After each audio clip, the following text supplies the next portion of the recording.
Hello friends, कैसे आप सब लोग। ये वीडियो उन बच्चों के लिए बहुत यूजफुल होने वाला है जो सीएस बनना चाहते हैं। इस वीडियो में बच्चों हम बात करेंगे सीएस क्या होता है, सीएस का काम क्या होता है, सीएस के कितने लेवल्स होते हैं, क्या क्या आपको फीस पे करनी पड़ती है, कौन कौन से सब्जेक्ट्स होते हैं, डिफिकल्टी लेवल कितना है, क्या आपको ट्रेनिंग के स्ट्रक्चर किस तरीके का होता है, क्या क्या आपके प्रोसीजर होते हैं। आपको कंप्लीट डिटेल आपको इस लेक्चर में हम बात करने वाले हैं। यहां पर हम A to Z बेसिक से लेकर स्टार्टिंग से लेकर एंड तक यहां पर हम बात करने वाले हैं। स्कोप क्या है, सैलरी क्या है और सब कुछ। ठीक है, मेरा नाम है बच्चों सीएस संदीप अरोड़ा और मैं यहां पर आपको बताने वाला हूं कि सीएस के बारे में एक कंप्लीट डिटेल। ठीक है, तो सबसे पहले बच्चों हम बात करेंगे, अगर आप सीएस बनना चाहते हैं तो उसके लिए आपको 3 लेवल से गुजरना पड़ता है। अगर आप सीएस बनना चाहते हो तो आपको 3 लेवल से गुजरना पड़ता है। पहला लेवल होता है सीएस डबलईटी, जिसको हम सीएस एग्जीक्यूटिव एंट्रेंस टेस्ट बोलते हैं। दूसरा लेवल होता है सीएस एग्जीक्यूटिव और तीसरा लेवल होता है सीएस प्रोफेशनल। ठीक है, ये 3 लेवल से आपको 1 बाय 1 गुजरना पड़ता है। सबसे पहले क्या होता है CS double E T, CS executive entrance test. अब सीएस एग्जीक्यूटिव एंट्रेंस टेस्ट एक सिंगल फर्स्ट आप कह सकते हो यहां पर स्टेज है, फर्स्ट स्टेप है आपको सीएस में एंट्री करने का। मतलब क्या है, आप सीएस में ऑफिशियली एंट्री करना चाहते हो तो सबसे पहले आपको पहला स्टेप सीएस डबलईटी कोर्स क्लियर करना होगा। सबसे पहले अगर मैं बात करूं कि जो सीएस डबलईटी है, CS executive entrance test exam है, ये साल में 4 बार होते हैं। साल में 4 बार होते हैं, जनवरी में, मई में, जुलाई में और नवंबर में। आपको सीएस डबलईटी में आपको कुल मिला के 4 सब्जेक्ट होते हैं। सीएस डबलईटी में 4 सब्जेक्ट होते हैं। आपको 4 सब्जेक्ट क्लियर करने के बाद आपको नेक्स्ट स्टेज पर जाना होता है। अब 4 सब्जेक्ट कौन कौन से हैं? पहला पेपर होता है बिजनेस कम्युनिकेशन, दूसरा पेपर होता है legal aptitude and logical reasoning, तीसरा पेपर आपका होता है इकोनॉमिक एंड बिजनेस एनवायरनमेंट, चौथा होता है current affair and presentation and communication skill, presentation and skills. ठीक है, ये कुल मिला के आपको 4 पेपर होते हैं, चारों 50-50 मार्क्स के होते हैं।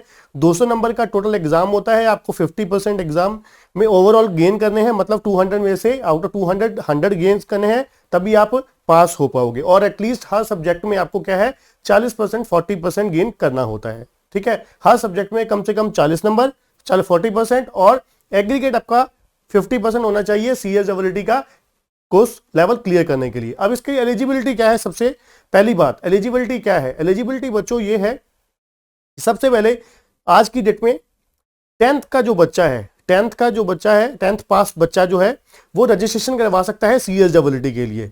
10th का स्टूडेंट जो है सीएस डबलईटी के रजिस्ट्रेशन करवा सकता है, पर जब तक आपका अपीयर नहीं हो जाते, अपीयरिंग हो आप अगर +2 एग्जाम में, तब तक आप सीएस डबलईटी के एग्जाम में नहीं बैठ सकते। मतलब क्या है, कुल मिला के आप कह सकते हो 10वीं के बाद, 12वीं से पहले, 12th से पहले, +2 से पहले आप क्या है रजिस्ट्रेशन तो करवा सकते हो, एग्जाम में आप नहीं बैठ सकते। मतलब क्या है, कम से कम आप अपीयरिंग हो +2 एग्जाम में और या फिर +2 पास हो। +2 पास, अब बहुत सारे बच्चों का क्वेश्चन होता है कि +2 कौन सी स्ट्रीम से, आर्ट से, कॉमर्स से, कॉमर्स में कितने % नंबर चाहिए। नंबर का बच्चों यहाँ पे कोई कंडीशन नहीं है, किसी तरीके का कोई आपको यहाँ पर मार्क्स की कोई कंडीशन नहीं है। ठीक है जी, +2 अपीयरिंग है या पास है, उसमें आप उसके बाद क्या है आप सीएस डबलईटी के एग्जाम दे सकते हो। सीएस डबलईटी में आपको बताया यहाँ पर फीस जो होती है 1000 आपको फीस, रजिस्ट्रेशन फीस पे करनी पड़ती है। उसके बाद आपका नेक्स्ट लेवल आ जाता है सीएस एग्जीक्यूटिव। ठीक है जी, सीएस डबलईटी मैंने आपको बताया साल में 4 बार होते हैं, फीस 1000 रुपीज होती है, आपको 50% एटलीस्ट चाहिए, फिर आप क्या है एग्जीक्यूटिव में रजिस्ट्रेशन करवा सकते हो। ठीक है जी, एग्जीक्यूटिव के आपके साल में 2 बार एग्जाम होते हैं, एक जून में एक दिसंबर में। ठीक है, जून में और दिसंबर में एग्जाम होते हैं। कुल मिला के यहाँ पर सीएस एग्जीक्यूटिव में आपके कुल मिला के 2 ग्रुप होते हैं। सीएस एग्जीक्यूटिव में 2 ग्रुप होते हैं और पहला ग्रुप में भी 4 पेपर हैं, दूसरे ग्रुप में भी 4 पेपर हैं। 4 पेपर आपको क्लियर करके सीएस प्रोफेशनल में पहुंचना है। ठीक है, अब आपको मैं सीएस एग्जीक्यूटिव की अगर मैं फीस बताऊं, सीएस एग्जीक्यूटिव की जो रजिस्ट्रेशन फीस होती है, रजिस्ट्रेशन फीस होती है आपकी 8500 रुपीज, 8500 आपकी रजिस्ट्रेशन फीस है, प्लस उसमें 1000 रुपीज होती है प्री एग्जामिनेशन टेस्ट, 9500 हो गए, और 600 रुपीज और होते हैं 1 डे ओरिएंटेशन प्रोग्राम के। ठीक है, ये आपका जब आप एग्जीक्यूटिव में रजिस्ट्रेशन करवाओगे तो आपको पता लग जाएगा कि 600 रुपए आपको रजिस्ट्रेशन 1 डे ओरिएंटेशन प्रोग्राम के आपके लग रहे हैं। तो कुल मिला के आपको क्या है 10,100 रुपीज फीस पे करनी होती है। 9500 रजिस्ट्रेशन के, 1000 प्री एग्जामिनेशन टेस्ट के और 600 1 डे ओरिएंटेशन प्रोग्राम के। तो कुल मिला के 10,100 रुपए आपको फीस पे करनी होती है सीएस एग्जीक्यूटिव की रजिस्ट्रेशन के लिए। ठीक है जी, 10,100। और उसके अलावा एक 500 की और फीस होती है, वो ऑप्शनल होती है, जनरल के लिए होती है, सीएस जनरल के लिए, तो वो ऑप्शनल होती है, आप लेना चाहते हो ले सकते हो, अदरवाइज ऑप्शनल है। ठीक है, तो 10,100 रुपए कोस्ट आपकी है सीएस एग्जीक्यूटिव की रजिस्ट्रेशन की फीस। ठीक है, उसके बाद सबसे पहले बात करते हैं कि इसमें सब्जेक्ट कौन से हैं। सीएस एग्जीक्यूटिव में सब्जेक्ट कुल मिला के 8 हैं, ग्रुप 1 में 4, ग्रुप 2 में 4। पहला पेपर जो होता है JIGL, jurisprudence, interpretation and general law. दूसरा पेपर जो होता है हमारा कंपनी लॉ होता है। सब्जेक्ट नंबर 2 होता है कंपनी लॉ। सब्जेक्ट नंबर 3 जो होता है SBEC, setting up of business entity and closures. और पेपर नंबर 4 जो होता है टैक्स लॉ। टैक्स लॉ में इनकम टैक्स, GST और कस्टम लॉ होता है। ये कुल मिला के 4 पेपर होते हैं आपके पहले ग्रुप में। अब आते हैं दूसरे ग्रुप के ऊपर। दूसरे ग्रुप में पहला पेपर जो होता है वो होता है आपका CMA, corporate and management accounting. उसके बाद पेपर नंबर जो 6 होता है वो होता है security law and capital market. ठीक है, और पेपर नंबर जो 7 होता है वो होता है economic business and commercial law, that is EBCL। और पेपर नंबर 8 जो होता है वो होता है FSM, financial and strategic management. ठीक है, ये 4 पेपर के आपके 2 ग्रुप होते हैं, मतलब 8 पेपर आपके सीएस एग्जीक्यूटिव में आपको क्लियर करने पड़ेंगे आपको सीएस प्रोफेशनल में पहुंचने के लिए। ठीक है जी, सीएस प्रोफेशनल में आपको पहुंचने के लिए 8 पेपर से गुजरना होगा। उसके बाद बच्चों बात करते हैं सीएस एग्जीक्यूटिव में आपको पासिंग क्राइटेरिया क्या है। सीएस एग्जीक्यूटिव में आपको एटलीस्ट 40% आपको मार्क्स चाहिए सीएस एग्जीक्यूटिव क्लियर करने के लिए। हर सब्जेक्ट में एटलीस्ट 40% चाहिए हर सब्जेक्ट में, और एग्रीगेट यहां पर चाहिए कितना, 50%, जस्ट लाइक CSEE। ठीक है जी, CSEE की तरह ही आपको 40% और 50%, at least 40% in each subject and 50% overall. ठीक है, उसके बाद बच्चों हम बात करेंगे यहां पर मतलब क्या हुआ, 100 नंबर के 8 पेपर हैं। 8 में से आपको क्या है 400 नंबर चाहिए पूरा, अगर आप बोथ ग्रुप पास करना चाहते हैं। तो कुछ बच्चों का पूछना होता है कि सर हम सिंगल ग्रुप दे सकते हैं। बिल्कुल बच्चों दे सकते हो, ये आपकी मर्जी होती है। चाहे आप ग्रुप 1 पहले देना चाहते हो, ग्रुप 2 देना चाहते हो, जो भी आपका ये पर्सनल डिसीजन होता है। सिंगल ग्रुप देना चाहते हो सिंगल ग्रुप भी दे सकते हो, बोथ ग्रुप देना चाहते हो तो बोथ ग्रुप भी दे सकते हो। ठीक है जी, उसके बाद फीस क्या होती है एग्जामिनेशन के लिए। क्या रजिस्ट्रेशन के अलावा कुछ फीस पे करनी होती है? बिल्कुल बच्चों, आपको एक एग्जामिनेशन फीस भी पे करनी होती है। जैसे कि मैंने आपको बताया साल में 2 बार एग्जाम होते हैं, एक होता है जून में, एक होता है दिसंबर में। अगर आप जून में मान लीजिए सिंगल अटेम्प्ट के लिए सिंगल ग्रुप के लिए जाना चाहते हो तो एक ग्रुप की जो फीस होती है वो होती है 1200 रुपीज। 1200 रुपीज आपको फीस पे करनी होती है एग्जामिनेशन, जो क्या है रजिस्ट्रेशन फीस के अलावा होती है। ठीक है, मतलब क्या हुआ, जो 10,100 रुपए रजिस्ट्रेशन का खर्चा हो गया आपका एक, प्लस एग्जामिनेशन फीस 2 ग्रुप की 2400 रुपए, 2400 रुपीज बोथ ग्रुप की, अगर आप दोनों ग्रुप को देना चाहते हो। ठीक है जी, अगर आप वहां पे पास हो जाते हो तो फिर उसके बाद आप क्या है नेक्स्ट स्टेज पर चले जाते हो। नेक्स्ट स्टेज आपका किस चीज का है? नेक्स्ट स्टेज आपका है सीएस प्रोफेशनल। तो उससे पहले आप सीएस प्रोफेशनल पहुंचने से पहले मैं आपको बता दूं जो हमारा यहाँ पर सब्जेक्ट्स जो हैं, जैसे CSEE था, CSEE में 100% जो सब्जेक्ट्स होते हैं वो होते हैं MCQ। 100% जो होते हैं MCQ होते हैं। ठीक है, वहां पर कोई भी आपको रिटर्न नहीं देना होता। ठीक है, उसके बाद एग्जीक्यूटिव में आपके 8 जो पेपर हैं, 8 में से पेपर नंबर जो 4 था टैक्स लॉ, पेपर नंबर 5 है कॉर्पोरेट एंड मैनेजमेंट अकाउंटिंग, और पेपर नंबर 8 है फाइनेंशियल एंड स्ट्रेटेजिक मैनेजमेंट। ये जो 3 पेपर हैं ये आपके क्या है मल्टीपल चॉइस क्वेश्चन बेस्ड है, MCQ बेस्ड है। उसके बाद जो बाकी सब्जेक्ट हैं वो क्या है सब्जेक्टिव है, रिटर्न है। ठीक है, 3 पेपर MCQ है 300 नंबर के, 500 नंबर के, बाकी जो है रिटर्न है सब्जेक्टिव होते हैं। ठीक है, आपको 800 में से कितना गेन करना है 50% गेन करना है, 400 गेन करना है। ठीक है, उसके बाद फिर आप क्या है सीएस प्रोफेशनल में पहुंच जाओगे। ये तो बच्चों बात हुई CSEE की। CSEE की फीस क्या है सब कुछ हमने कंप्लीट डिटेल बात करी। उसके बाद एग्जीक्यूटिव की कंप्लीट डिटेल बात करी। उसके बाद हम बात करते हैं सीएस प्रोफेशनल। सीएस प्रोफेशनल में कुल मिला के बच्चों आपके 9 पेपर होते हैं। मतलब क्या है सीएस प्रोफेशनल अगर आप पास करना चाहते हो तो आपको 3 ग्रुप से गुजरना होता है। सीएस जैसे एग्जीक्यूटिव में 2 ग्रुप थे, 4 पेपर के 2 ग्रुप थे, ऐसे ही सीएस प्रोफेशनल में आपको 3 ग्रुप से गुजरना होता है, जो 4 की बजाय 3 पेपर के होते हैं। 3 पेपर के 3 ग्रुप होते हैं। आपको वो 9 पेपर आपको क्लियर करने हैं। 9 पेपर क्लियर करने के बाद फिर आप सीएस बन जाओगे। ठीक है जी, अब आपको यहां पर सबसे पहले रजिस्ट्रेशन की बात करें, रजिस्ट्रेशन फीस की अगर बात करें, सीएस प्रोफेशनल में जो रजिस्ट्रेशन फीस होती है वो होती है 12,000 प्लस 1,000 रुपए प्री एग्जामिनेशन टेस्ट की जो फीस होती है, मतलब 13,000 आपको रजिस्ट्रेशन फीस पे करनी है। ठीक है, ये होगी आपकी कॉस्ट किसी की प्रोफेशनल प्रोग्राम की। तो उसके बाद प्लस अगर हम बात करें कि आपको एग्जामिनेशन फीस यहाँ पे इसके अलावा रजिस्ट्रेशन के अलावा है, बिल्कुल है, आपको 1200 रुपए सेम 1200 पर ग्रुप आपको क्या है एग्जामिनेशन फीस पे करनी होती है। मतलब 3600 रुपीज आपको तीनों ग्रुप की एग्जामिनेशन फीस पे करनी पड़ती है। ठीक है, ये आपकी कॉस्ट होगी CSWT की भी, एग्जीक्यूटिव भी, प्रोफेशनल की भी। प्रोफेशनल में 9 पेपर होते हैं, ठीक है, उसके बारे में आपको फीस बताया। यहाँ पर भी पासिंग क्राइटेरिया सेम है, 40% और 50%। मतलब क्या है, हर सब्जेक्ट में आपको कम से कम 40% चाहिए और एग्रीगेट 50% चाहिए पूरे के पूरे ग्रुप में। ग्रुप में बात कर रहा हूं, अगर 3 पेपर का ग्रुप है पहला, तो 3 में आपको क्या है, हर सब्जेक्ट में कम से कम 40% चाहिए, 100 में से 40 नंबर चाहिए और एग्रीगेट 50% आपको चाहिए ग्रुप को क्लियर करने के लिए। ठीक है बच्चों, ठीक है सर।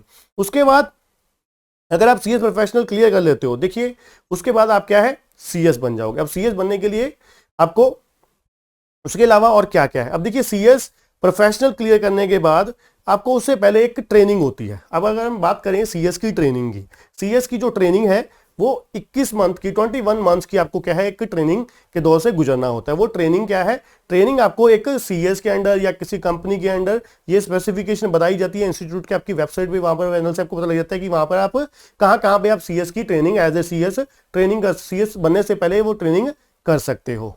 ठीक है जी, तो ये अभी तक हमने सब कुछ बात करा कि CS के स्टेप्स कौन से हैं, उसमें क्या क्या होता है, फीस क्राइटेरिया क्या होता है, एग्जाम क्या है, पासिंग क्राइटेरिया क्या है, सब्जेक्ट्स क्या है, सब्जेक्ट्स के लेवल किस तरीके के हैं। ठीक है, उसके बाद बच्चों हम बात करते हैं एज ए CS। जब हम CS बन जाएंगे, कंप्लीट CS बन जाएंगे, कंपनी सेक्रेटरी बन जाएंगे, तो उसका स्कोप क्या है बच्चों। अब एज ए CS बनने के बाद आप क्या है, या तो फिर आप जॉब कर सकते हो या फिर अपनी प्रैक्टिस शुरू कर सकते हो। जॉब का मतलब क्या है, आप किसी भी कंपनी में क्या है, as a company secretary, full time CS, ठीक है, आप काम कर सकते हो, काम कर सकते हो। ठीक है, या फिर अपनी क्या है, प्रैक्टिस कर सकते हो एज ए CS।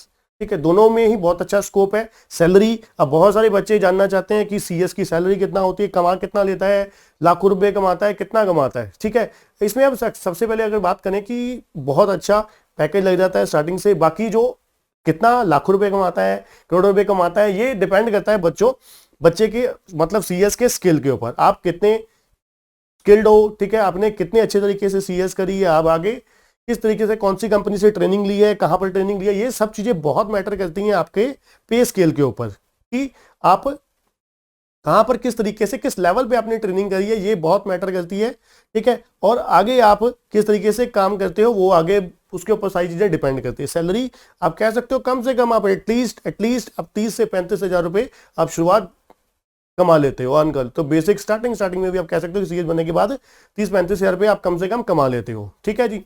प्रैक्टिस का मतलब क्या है, प्रैक्टिस में आप क्या है, अपना ऑफिस खोल के आप, जैसे CA लोग अपना होते हैं वैसे CA की प्रैक्टिस होती है, वैसे ही CS की होती है, सभी की प्रैक्टिस। ठीक है, CA CS CM में तीनों की सेम ही होती है ऑलमोस्ट। ठीक है, तो उसके बाद बच्चों हम बात करेंगे, ये तो हो गया हमारा कि स्कोप क्या क्या है। ठीक है, उसके बाद बच्चों हम लोगों का क्वेश्चन होता है कि हमें यहाँ पर सुना है हमने अपने दोस्तों से, अपने रिश्तेदारों से कि बहुत पढ़ना पड़ता है, यहाँ पे 15-15 20-20 घंटे पढ़ना पड़ता है CS की स्टडी में। ऐसा नहीं है बच्चों, यहाँ पर आपको अगर मैं बात करूं, अगर आप कंसिस्टेंटली अच्छे से पढ़ते हो, 3-4 घंटे भी सफिशिएंट होते हैं। 3 से 4-5 घंटे, आप 3 से 5 घंटे आप स्टडी करते हो रेगुलर बेसिस पर, बड़े ही आराम से आपका, चाहे वो CSWT है, चाहे एग्जीक्यूटिव लेवल है, चाहे आप प्रोफेशनल प्रोग्राम है, तब भी आप बड़े आराम से CS बन सकते हो। ठीक है बच्चों, मतलब क्या है, आपको स्टडी इतना लंबा नहीं करना होता कि आपको 10-10 15-15 घंटे की। ये है कि जब आप लास्ट मंथ में होते हो, तब तो आपको 1-1.5 महीने में आपको 10-12 घंटे तो कम से कम वहां पर एक्सपेक्ट करते ही हो ना कि आप प्रोफेशनल कोर्स में आप लोग जा रहे हो। ठीक है, और वहां पर आप तो इतना तो पढ़ना एक्सपेक्ट ही है। ठीक है ना, तो ऐसा नहीं है कि आपको रेगुलरली आपको साल 2-2 साल आपको कितने घंटे पढ़ना है, आपको 15-15 18-18 घंटे पढ़ना है, नहीं, 3-4 घंटे सफिशिएंट होते हैं। ठीक है, और आप क्या है उससे बड़े आराम से क्लियर कर जाते हो। बस ये कि आप रेगुलर कंसिस्टेंट पढ़ना बहुत जरूरी हो जाता है। ठीक है बच्चों, तो इसके अलावा अब हम बात करते हैं कि यहाँ पे डिफिकल्टी लेवल, लास्ट जो हम बात करेंगे कि डिफिकल्टी लेवल किस तरीके का है।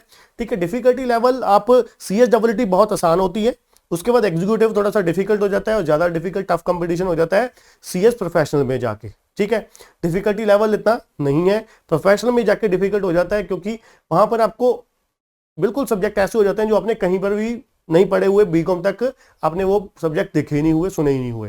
ठीक है ना, तो लास्ट एक बात करेंगे जो बच्चों की पर्सनल है, जो एज ए स्टूडेंट हम लोग जानना चाहते हैं कि सर क्या CS सेल्फ स्टडी हो सकती है या फिर कोचिंग लेना जरूरी है। बिल्कुल बच्चों, आप सेल्फ स्टडी करना चाहते हो तो सेल्फ स्टडी भी कर सकते हो। ठीक है, as a CA as a CS मैंने खुद स्टडी जो है सारी की सारी सेल्फ स्टडी करी है। जो हमारे दूसरे टीचर सर हैं, जगदीप सर, ये जगदीप अरोड़ा सर, तो उन्होंने भी सारी की सारी सेल्फ स्टडी करी है, ठीक है। उनकी क्वालिफिकेशन सीएससी है, सीएमए है, तीनों के तीनों उन्होंने सेल्फ स्टडी में किया। ऐसा नहीं है कि आप सेल्फ स्टडी के थ्रू सीएस नहीं बन सकते, नहीं हो सकता। बिल्कुल जो कोचिंग लेते हैं हम लोग वो अपनी पर्सनल एक सेफ्टी के लिए, सिक्योरिटी के लिए करते हैं, ठीक है ना। तो आप एज इट इज ऐसे ही, आप अगर सेल्फ स्टडी करना चाहते हो सेल्फ स्टडी भी कर सकते हो, अगर आप कोचिंग लेना चाहते हो तो कोचिंग भी ले सकते हो। और हमारे पास आपको रिकॉर्डेड क्लासेस, लाइव लेक्चर्स, आपको सब कुछ अवेलेबल है हमारे पास। अगर आप कोचिंग लेना चाहते हो तो नीचे दिए गए नंबर पर आप व्हाट्सएप कर सकते हो, ठीक है।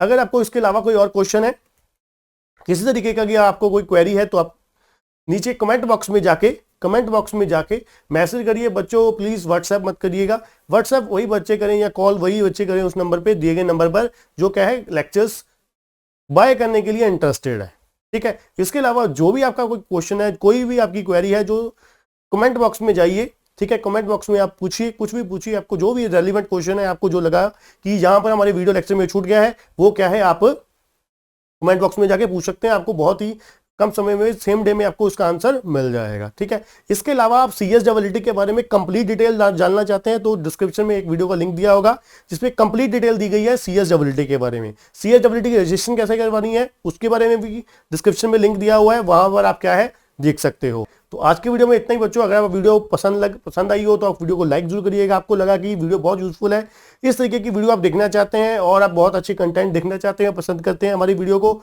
तो चैनल को सब्सक्राइब जरूर करिएगा और बेल आइकन दबाना मत भूलिएगा। थैंक यू बच्चों।